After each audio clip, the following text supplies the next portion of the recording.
Pernikahan di atas kertas.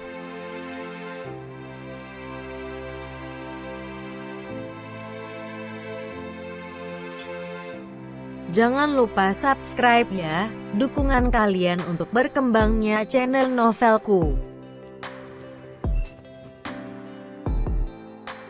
Jangan lupa tersenyum. Kamu berhak bahagia, setidaknya untuk orang-orang yang kamu sayangi. Jangan lupa jaga kesehatan ya.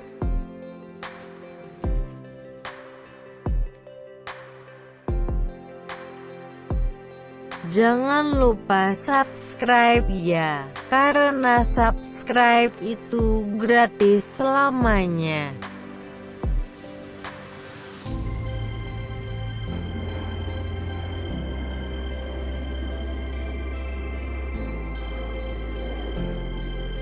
Chapter 81.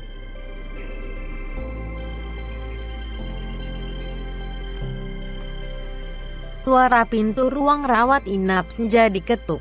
Saat itu memang sudah waktunya jam besuk sore. Lalu masuklah dua orang yang mereka sayangi datang dan menghampiri mereka.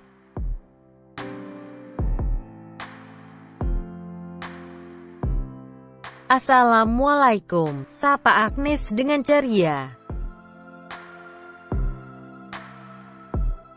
Waalaikumsalam, sahut mereka yang ada di dalam ruangan dengan bersamaan.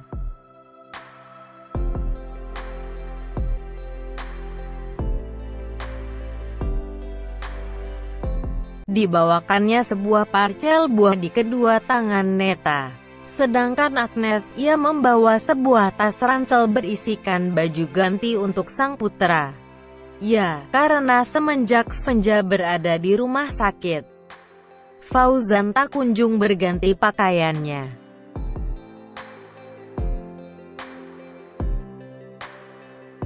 Mama, Agnes, masuk sini, panggil Senja berusaha bahagia.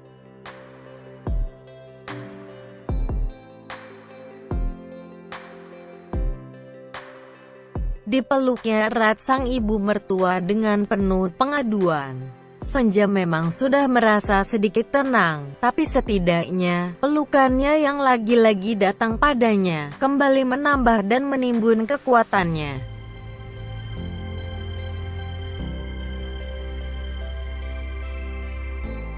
Menantu mama ini orang hebat loh. Orang yang kuat, orang yang pantang menyerah. Mama yakin ada hadiah terbesar yang lebih baik yang akan datang dan jadi penggantinya nanti, insya Allah, ucap Neta. Menenangkan.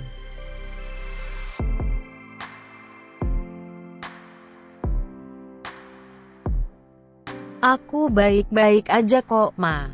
Lihat nih, senyuman aku mengembangkan. Hehe, abis mama tahu gak sih, dari tadi itu Fauzan tuh terus-menerus melawat Ma. Makanya aku ketawa mulu nih, ucap Senja berpura-pura.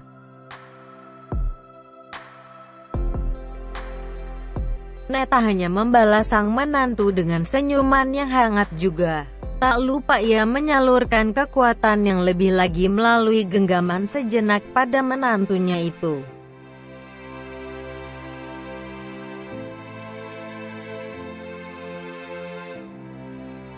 Senja, hei, kakak iparku yang paling cantik. Tapi masih cantik kan aku sih, ejek Agnes mencoba menghibur.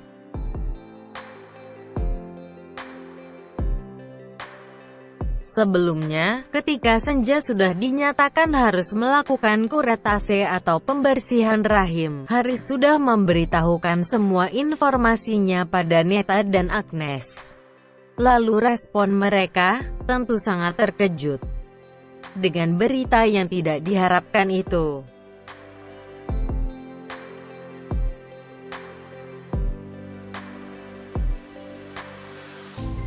Hingga akhirnya mereka memutuskan untuk menjenguk Senja setelah selesai operasi. Haris juga tak lupa untuk memperingatkan Neta dan putri bungsunya untuk menyemangati sang menantu.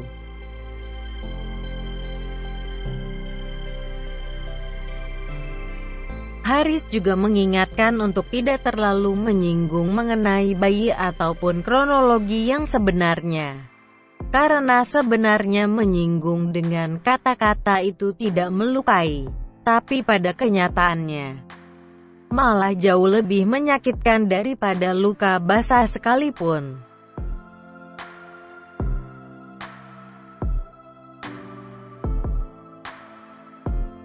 "Ah kamu mah," sahut Senja menimpali ejekan dari sang adik ipar. Lihat deh toples kecil yang ada di atas nakas itu." Ucapan Senja cukup membuat semua orang di ruangan itu saling terdiam. Tak ada satupun yang berani berkata menimpali ucapan Senja. Takut salah berbicara? Tepat sekali.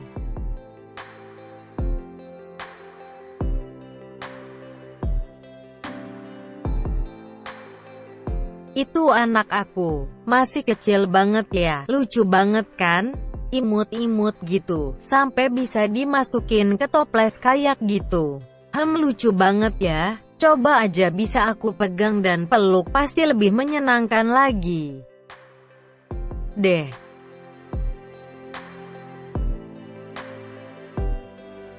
Sebenarnya kalimat yang diucapkan Senja adalah kalimat yang amat sedih untuk mereka yang tahu kisahnya.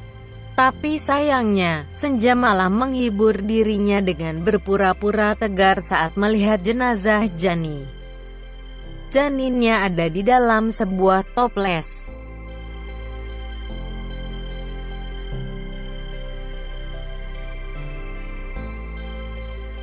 "Aham iya, dia lucu banget," timpal Agnes kikuk.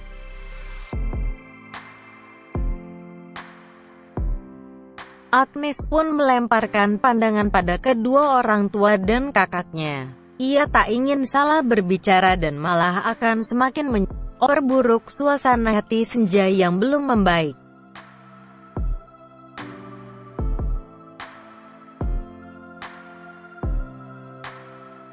"My sunshine, are you okay now? Please tell me what you feel," tanya Fauzan mengusap lembut pipi Senja.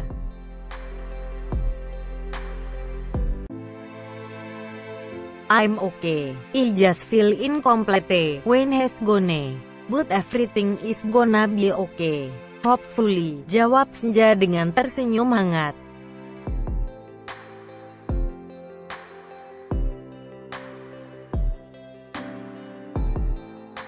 Fauzan sengaja menyentuh pipi Senja dengan amat lembut, seraya mencari tahu apakah sang istri masih dalam keadaan shock seperti pertama si Uman tadi atau tidak.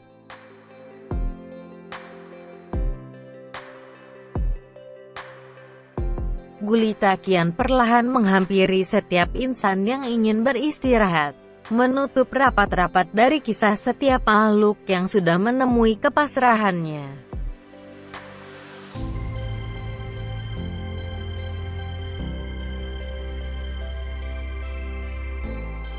Tentang menyerah, setiap orang juga pasti pernah merasakan. Hanya saja, mereka terlalu kuat untuk bercerita pada orang lain, karena belum tentu akan bisa membantu atau malah memperburuk keadaan.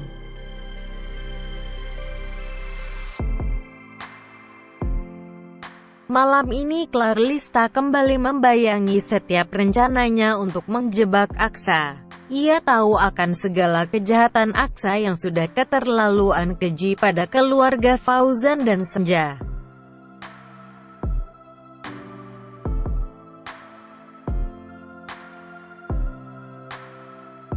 "Aku harus bisa mengambil alih perhatian Aksa, biar dia percaya sama aku. Lalu akhirnya mau cerita sama aku tentang maksud dari kejahatannya dia. Aku masih penasaran," gumam Clarlista di depan balkon kamarnya.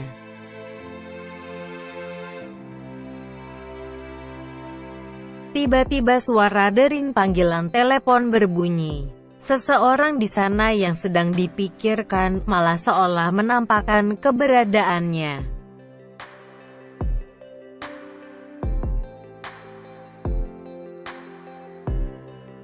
Aksa mau ngapain ya telepon aku malam-malam gini? Tanya Clarlista saat melihat layar ponselnya.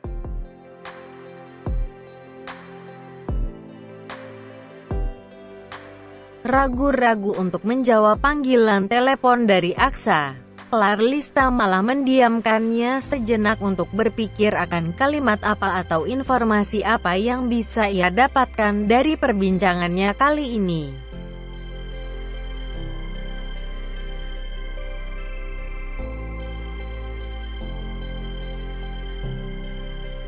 "Halo Aksa, ada apa?" tanya Clarlista menjawab panggilan telepon itu. "Hei Clar, gak ada apa-apa sih. Kamu sendiri belum tidur, emangnya belum ngantuk ya kamu?" tanya Aksa berbasa basi. "Belum, lagi ngeliat jadwal buat besok aja kok. Tumben banget kamu telepon malam-malam. Aku pikir ada yang ketinggalan."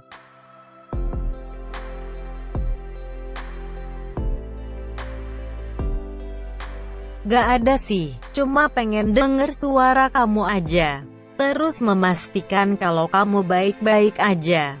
Ya, aku takut aja kalau kamu gak bisa tidur karena mikirin aku yang tadi siang makan bareng di rumah kamu, hehe," gurau Aksa. Clarlista merasa gurauan Aksa sangat tidak penting, bahkan cenderung monoton. Ia hanya menimpali basa-basi itu hanya dengan tertawa yang terpaksa. Candaan garing seperti itu, siapa juga yang tertarik untuk menimpali?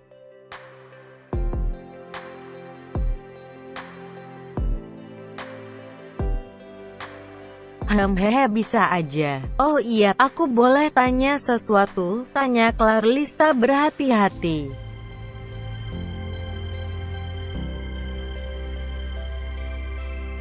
"Tentang apa? Tanya aja Clar," ucap Aksa tak sedikit pun curiga.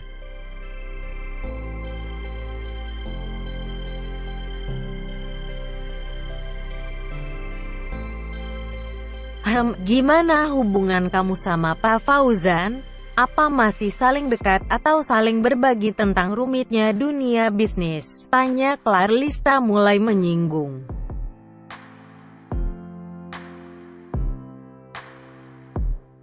"Ya, masih begitulah.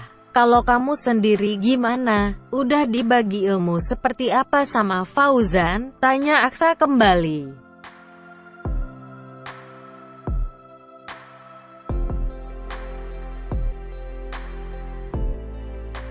Ilmu seperti ya, tentang bisnis restoran, seperti yang aku butuhin. Kenapa kamu malah nanya balik? Tanya Clarlista terbawa kesal.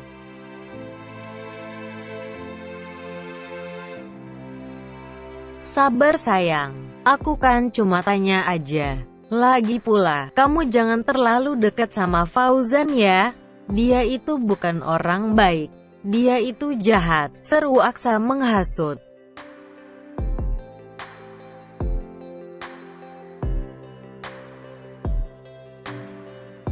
Sayang, sejak kapan nama Clarlista berubah seperti itu? Terdengar sangat memuakkan. Tentu saja, bahkan Clarlista malah merasa semakin mual saat mendengarnya.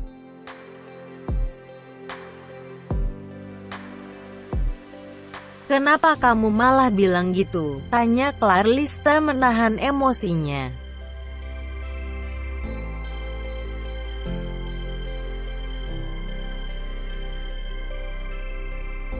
Karena aku udah merasakannya. Fauzan udah mengambil semuanya yang aku punya, termasuk perusahaan yang udah aku bangun dari nol. Kesal Elsa menekankan setiap katanya.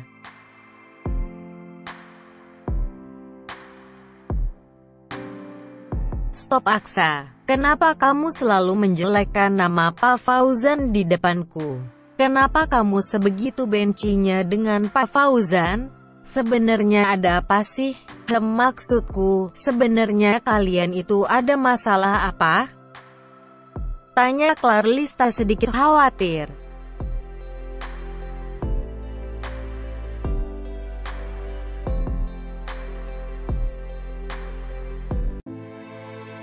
Kan tadi aku udah bilang, karena aku dendam sama Fauzan. Fauzan itu udah merebut semuanya dari aku. Kebahagiaan aku, ketenangan hidup aku, semuanya lah pokoknya. Iya tapi Clar, kamu harus berhati-hati sama Fauzan ya.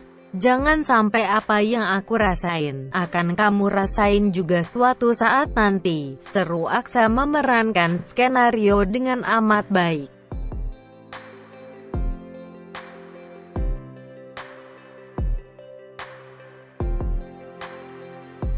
Clarlista terbengalah dengan ucapan Aksa yang semakin meyakinkan dirinya bahwa ada rencana jahat lain yang sedang disiapkan Aksa untuk Fauzan. Terlebih kata dendam yang diucapkan sengaja oleh Aksa terdengar seperti penuh dengan ambisi.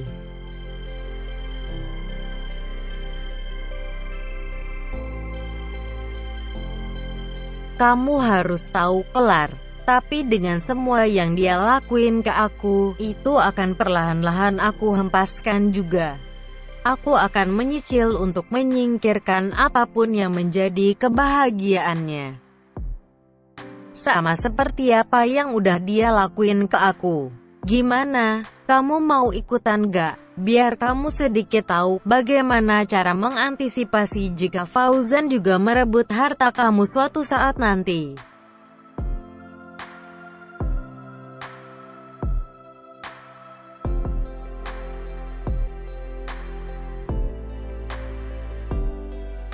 Pagi menyongsong beranjak dengan menginjak alur dakian untuk menyelesaikan tugasnya.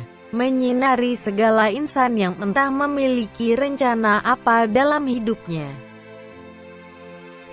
Yang jelas, ia hanya bisa menjalani segala apa yang telah ditetapkan, tanpa bisa mengubahnya.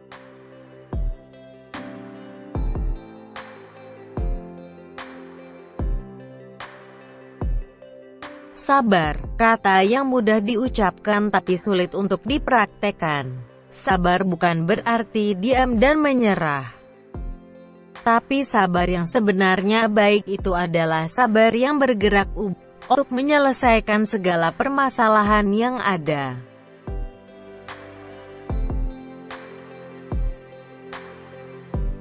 Pagi ini, Senja sudah diperbolehkan untuk rawat jalan dan kembali pulang ke rumah. Setelah menginap beberapa hari di rumah sakit untuk memulihkan kondisi fisiknya, Senja kembali mengukir kisah di kehidupan nyatanya.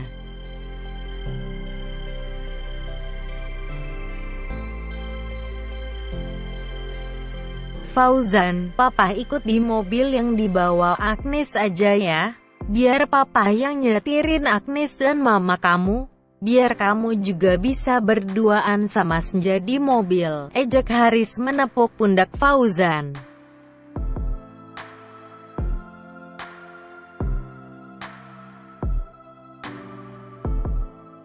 Iya Pak, bilang aja Papa mau pendekatan lagi sama Mama. Tapi gak apa-apa juga sih, biar Papa gak kesepian lagi kalau pergi kemana-mana. Kan enak tuh bisa ditemenin sama Mama. Halal lagi kalau pegangan tangan.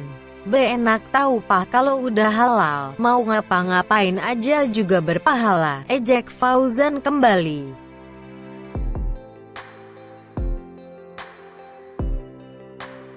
Hei ini anak, berani kamu ngeledekin Papa kayak gitu. Kamu mau Papa bikin harga saham perusahaan kamu itu menurun drastis? Iya, tanya Haris menantangi.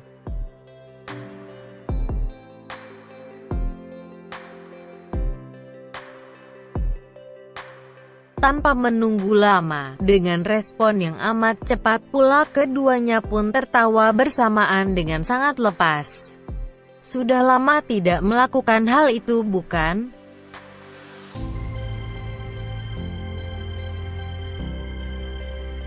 Tentu saja, Tidak mungkin Haris membunuh perusahaannya sendiri dengan menjatuhkan harga saham di pasaran. Bukankah perusahaan sang anak adalah juga perusahaan yang sudah turunkan itu?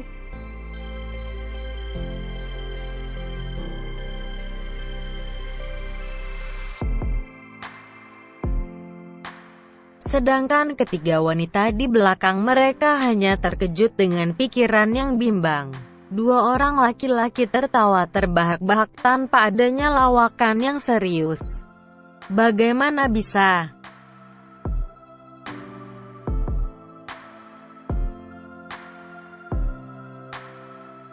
Kangen papa tuh ketawa kayak gini sama kamu, anak laki-laki papa. Ingat ya, anak laki-laki tidak diciptakan untuk menjadi lemah, justru sebagai penguat wanitanya. Dan ingat juga, dunia tidak dirancang untuk orang-orang yang mudah menyerah. Justru dunia akan sangat mudah diraih, terutama untuk mereka yang gigih dan pekerja keras.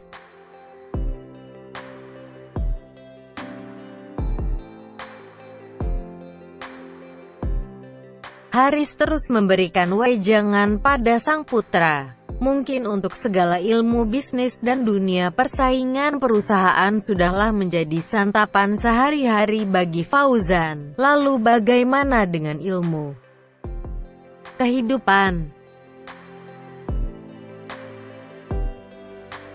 Justru itu juga tidak kalah pentingnya. Hebat itu timbul karena terus-menerus ditempa dengan ujian, bukan? Jikalau tak pernah merasa jatuh, jangan berharap untuk bisa berada di atas dan memiliki kejayaan yang utuh. Cukup menantang.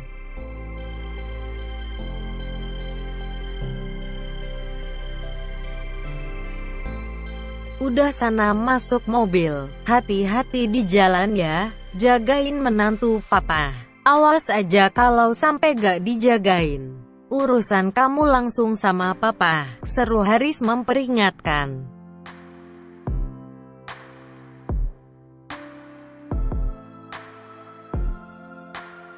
To be continue.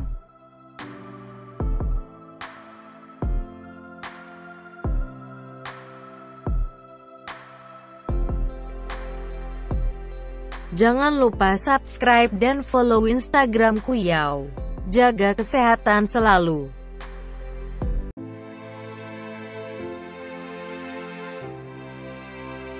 Thanks for watching.